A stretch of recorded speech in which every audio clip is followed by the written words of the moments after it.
عليكم ورحمة الله وبركاته. بسم الله والحمد لله والصلاة والسلام على أشرف المرسلين وعلى آله وصحبه أجمعين. أما بعد. ಸ್ವಾತಂತ್ರ್ಯ ಸಂಭ್ರಮಾಚರಣೆಯ ಶುಭ ಗಳಿಗೆಯಲ್ಲಿ ನಾಡಿನಾದ್ಯಂತ ಸ್ವಾತಂತ್ರ್ಯ ಸಂಭ್ರಮಾಚರಣೆ ಆಚರಿಸುತ್ತಿರುವಂತಹ ಸಹೋದರರು, ಸುದೀರ್ಘವಾದಂತಹ ಪರಕೀಯರ ಆಡಳಿತವನ್ನು ಕಂಡಂತಹ ಭಾರತ ಸರಿಸುಮಾರು 28ರಷ್ಟು ಪರಕೀಯರ ಆಳ್ವಿಕೆ ಒಳಪಟ್ಟಿತು. ಸಾವಿರಾರು ವರ್ಷಗಳ ಇತಿಹಾಸವಿರುವಂತಹ ಭಾರತ ಪರಕೀಯರ ಕೈಯಲ್ಲಿ ನಲುಗಿ ಹೋಗಬಾರದು ಎಂದು ಭಾರತವು ತನ್ನತನವನ್ನು ಉಳಿಸಿಕೊಳ್ಳಬೇಕೆಂಬ ಉದ್ದೇಶದಿಂದ ಭಾರತವು ತನ್ನ ಹೆಸರು ಮತ್ತು ಚಿಹ್ನೆಯನ್ನು ಗುರುತಿಸಿಕೊಳ್ಳಬೇಕು ಎಂಬ ಉದ್ದೇಶದಿಂದ ನೂರಾರು ವರ್ಷಗಳ ಹೋರಾಟದ ಮೂಲಕ ಭಾರತವು ತನ್ನ ಕನಸನ್ನು ನನಸಾಗಿಸಿಕೊಂಡಿತು.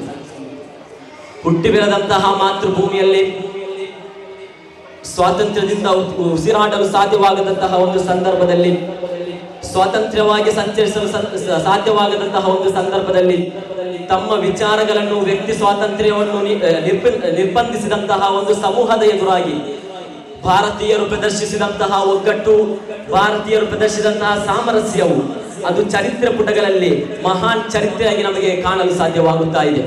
ಪ್ರೀತಿಯ ಸಹೋದರರೇ, ಭಾರತದ ಸ್ವಾತಂತ್ರ್ಯ ಎಂದು ಹೇಳುವಾಗ ಭಾರತದ ಅರನಗ್ನ ಫಕೀರ ಎಂದೇ ಕರೆಸಿಕೊಂಡಿರುವಂತಹ ಮಹಾತ್ಮ ಗಾಂಧೀಜಿಯವರು ಈ ಭಾರತದ ಸಾಮರಸ್ಯಕ್ಕೆ ಬೇಕಾಗಿ, ಈ ಭಾರತದ ಬಹುಸ್ವರ ಉಳಿವಿಗೆ ಬೇಕಾಗಿ ಹೋರಾಡಿದಂತಹ ಮಹಾತ್ಮ ಗಾಂಧೀಜಿಯವರು ಆ ಕೃಶವಾದಂತಹ ಒಂದು ಶರೀರ, ಭಾರತವು ತನ್ನ ಪ್ರಥಮ ಸ್ವಾತಂತ್ರ್ಯ ಸಂಭ್ರಮಾಚರಣೆಯನ್ನು ದೆಹಲಿಯ ಕೆಂಪುಕೋಟೆಯಲ್ಲಿ ಆಚರಿಸುತ್ತಿರುವಾಗ ಸಾವಿರಾರು ಕಣ್ಣುಗಳು ಮಹಾತ್ಮ ಗಾಂಧಿಯವರು ಹುಡುಕುತ್ತಿದ್ದವು.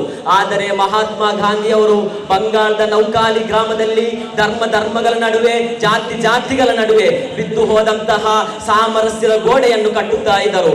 ಮಾತ್ರವಲ್ಲ, ಕನ್ನಡದ ಕವಿಯಾದಂತಹ ಕುವೆಂಪುರವರು ಈ ಘಟನೆಯನ್ನು ಉಲ್ಲೇಖಿಸುತ್ತಾ ಒಂದು ಕಾವ್ಯ ಸಾಲನ್ನು ಬರೆಯುತ್ತಾರೆ. ಮರೆಯುವುದಂತೆ ಭುವನ ಗೌರವ ಮಹಾತ್ಮನಂ ಸ್ವಾತಂತ್ರ್ಯದಿ ಸುಪ್ರಭಾತದಿ ಎಂದು ಕುವೆಂಪುರವರು ಭಾವಪೂರ್ವಕವಾಗಿ ಈ ಕಾವ್ಯವನ್ನು ಪ್ರಾರಂಭಿಸುತ್ತಾರೆ.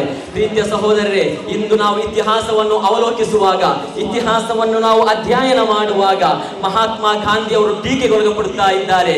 ನೇತಾಜಿ ಅವರ ಹೆಸರು ಸ್ವಾತಂತ್ರ್ಯ ಸಂಗ್ರಾಮ ಚಿತ್ರಗಳಿಂದ ಹೊರಬೀಳುತ್ತಾ ಇದೆ. ಮಾತ್ರವಲ್ಲ ಆಜಾದ್ ರವರ ಸ್ವಾತಂತ್ರ್ಯ ಸಂಗ್ರಾಮದ ನೆನಪುಗಳು ಮರೆಮಾಚಲ್ಪಡುತ್ತಾ ಇದೆ.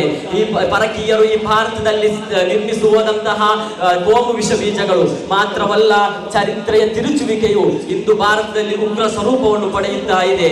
ಭಾರತವು ಯಾವ ಉದ್ದೇಶಕ್ಕಾಗಿ ಆಗಿತ್ತೋ ಸ್ವಾತಂತ್ರ್ಯವನ್ನು ಪಡೆದದ್ದು ಖಂಡಿತವಾಗಿಯೂ ಆ ಕನಸು ಇಂದಿನವರೆಗೂ ನನಸಾಗಲಿಲ್ಲ. ಪ್ರೀತಿಯ ಸಹೋದರರೇ, ಇವತ್ತು 78ನೇ ಸ್ವಾತಂತ್ರ್ಯ ಸಂಭ್ರಮಾಚರಣೆ ಆಚರಿಸುತ್ತಿರುವಂತಹ ಭಾರತೀಯ ಯುವ ಸಮೂಹವು ಹಲವು ಕಾರ್ಯಗಳನ್ನು ಮನದಟ್ಟು ಮಾಡಿಕೊಳ್ಳಬೇಕಾಗಿದೆ. ಸ್ವಾತಂತ್ರ್ಯ ಸಂಗ್ರಾಮದಲ್ಲಿ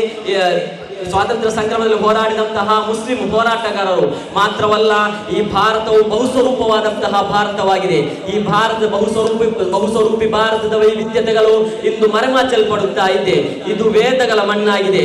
ಇದು ಉಪನಿಷತ್ತುಗಳು, ಶ್ರುತಿಗಳು, ಸ್ಮೃತಿಗಳು, ಇತಿಹಾಸ ಪುರಾಣಗಳನ್ನು ಕಂಡಂತಹ ಮಣ್ಣಾಗಿದೆ. ಮಾತ್ರವಲ್ಲ ಮುನಿಗಳು, ಯೋಗಿಗಳು, ಮಹರ್ಷಿ ವಾಲ್ಮೀಕಿ, ದೇವದಾಸರನ್ನು ಕಂಡಂತಹ ಮಣ್ಣಾಗಿದೆ ಭಾರತದ ಮಣ್ಣು.